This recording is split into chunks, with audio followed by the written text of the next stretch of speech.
Hey, Michael, good news. Sweden's now been cleared. I think Hungary was the last state to vote in this, cleared to join NATO. What can we expect, do you think, in terms of Russian retaliation? Well, the Russians can't do much. Sweden, like Finland, is a very well-armed society. I don't think they have to get to 2%. I think they're already there.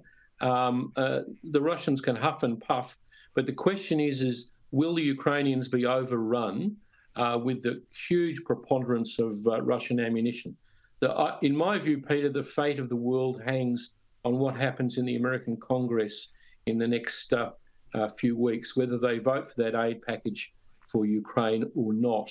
And I think Putin has waged a very successful full-spectrum warfare using information warfare in the United States to deny the Ukrainians the military aid that will make up for the fact that he hasn't been able to win on the battlefield. We'll go to the United States now. Kosher Nikki Haley, of course, losing the primary in her home state of South Carolina. She was crowing about the fact that she got 40% of the vote. But let's remember, in South Carolina, anyone, even a Democrat, can vote in Republican primary. I mean, it could have been a whole lot of anti-Trumper types voting just to keep her alive.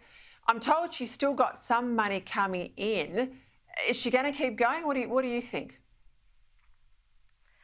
She seems to be on that path of sticking with it. It is highly unusual because a couple of records were set in South Carolina. One is that Trump actually received double the number of votes in a presidential primary in history in any state.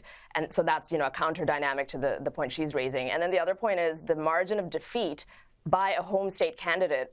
This was the highest record, 20 points. It's never happened to somebody who was the governor of that state. So, that just puts it in sharper contrast, the fact that she is sticking with it. One of her biggest donors, the Koch brothers fundraising group, did declare that while they support her personally, thought she was the better candidate, they've decided she has no more path to victory and they've pulled out. I don't know if that's one of several dominoes to fall, because once the funding dries up, it'll be harder for her. But I think, she's doing it for any number of reasons: to stay in the limelight for future career prospects, to sort of be the fallback option if something were to happen to Trump himself or the campaign, or who knows what else. There are some more cynical people out there who think that she's in there as controlled opposition to muddy up the race, but we can only speculate. We don't know.